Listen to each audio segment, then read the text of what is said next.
Red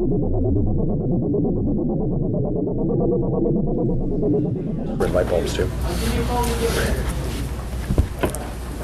Quiet. Hi everyone, thank you, and welcome to Fangs for the Memories.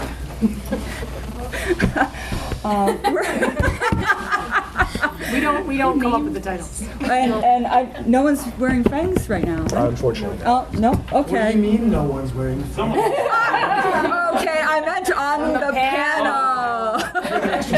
Outside the canines? That's interesting. Okay. We will defer to Fangs in the audience just a little bit later, okay? And we will defer. We're going to start with introductions. I'd like to start at this end. Okay. Hi, my name is Misty Pendragon. Always been a vampire fan. I read the Sookie Stackhouse books years ago, and I'm like, damn, these are great. And just felt, forgot about them, kind of had them on the shelf, and then when the series came out, I was like, ooh, they're making the series. I reread the books, and it's such a compliment to the, to the series of books. It's great, but I don't know. I love the show. My name is Amy Bouchard, and I actually haven't finished reading all of the books, but I am a big fan of the TV show. What made me interested in this panel was I really like the parallels that at least the TV show is drawing between kind of the gay rights movement and the vampire movement, and I thought that was cool, and so I wanted to talk about it. I'm also an attorney, so I kind of have a perspective on how the current state of gay rights. Okay. My name is Susan Hanford Crowley. I'm a science fiction, fantasy, and a paranormal romance author. My first novel in paranormal romance, and to understand paranormal romance, it's science fiction and fantasy with love scenes, guys. Mm-hmm. That's what it is.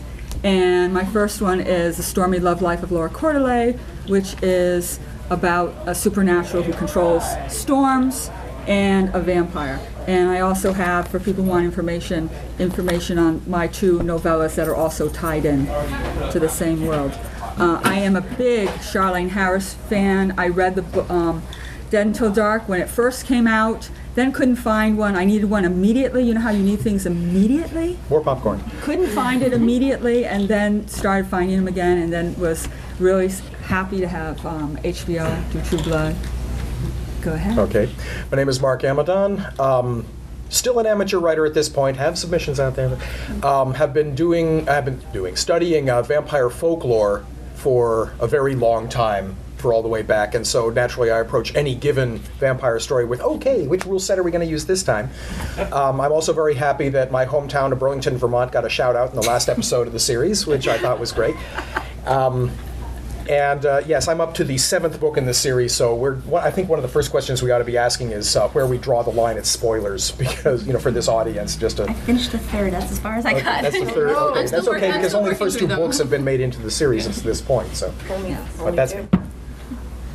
I'm Dr. Karen, for those of you who don't know that I'm Dr. Karen.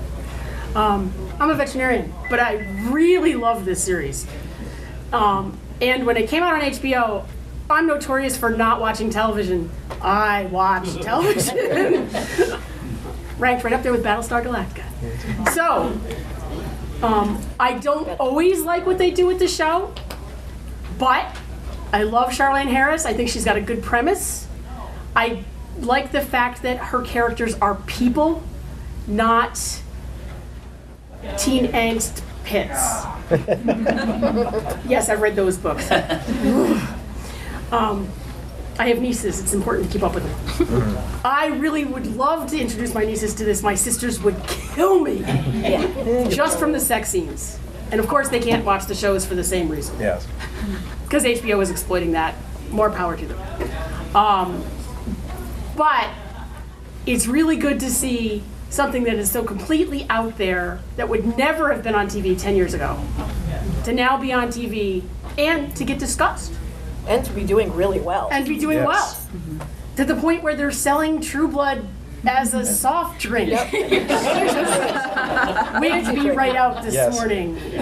Oh, and did you see the signs they had up for the show, all the billboards they had up for the show in New Zealand, where they had basically, they were all plywood signs, except that they had cut the back where it's like, in case a vampire, break this off and you can stake them. They had pickets, as like picket fence type pickets all along the bottom of the plywood sign. It was great. That's awesome. That's fun. Excellent. Well, it depends if it's fun or not, whether you're pro-vampire or anti-vampire, I think that we probably don't have a lot of slayers here, since I think we have more of the pro-vampire movement here.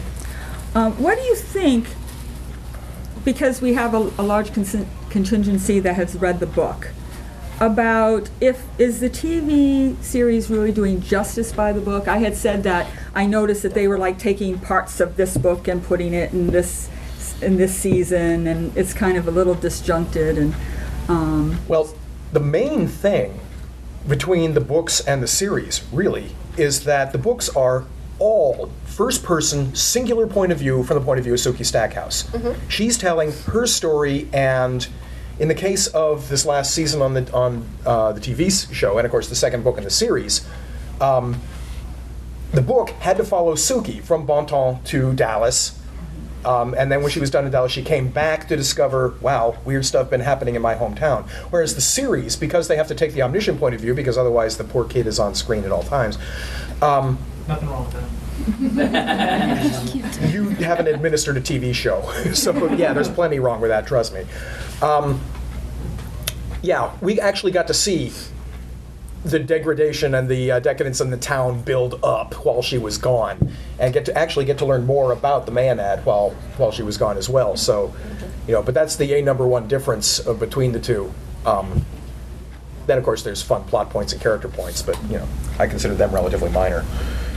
Well, and where they've been flexible enough that, when the actor who played Lafayette was so fantastic, let's not kill him off. We're having a great time with this guy. Let's see where else we can stick him. Let's kill off the voodoo woman who we made up for Tara instead. Yeah, and so,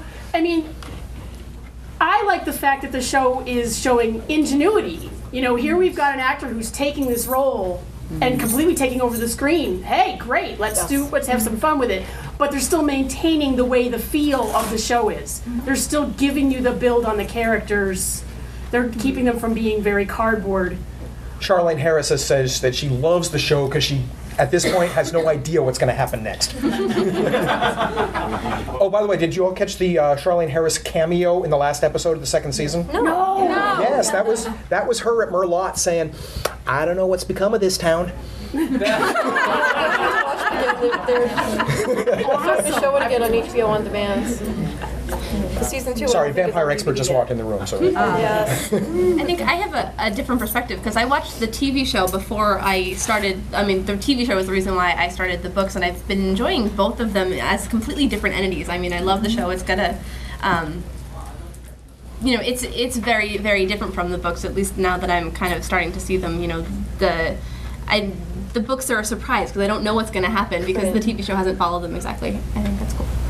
But they've always kept the basic, they've taken a basic point of the first two books and used that as a plot line. Well, the sample first size book. of 2, but yeah. Yeah, the first book, with the whole thing, and the second book, and they kept little things, and that's what I think I like because it's a shout out to the fans of the books, but it's also where the new the new people are not lost.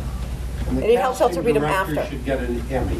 Oh, God, yes. Yes. The Casting is perfect. fantastic. Everybody is just how I pictured them when I read the books. Well, except Tara, but yeah. True that, but got the hair color right. The complexion was a little different. yeah.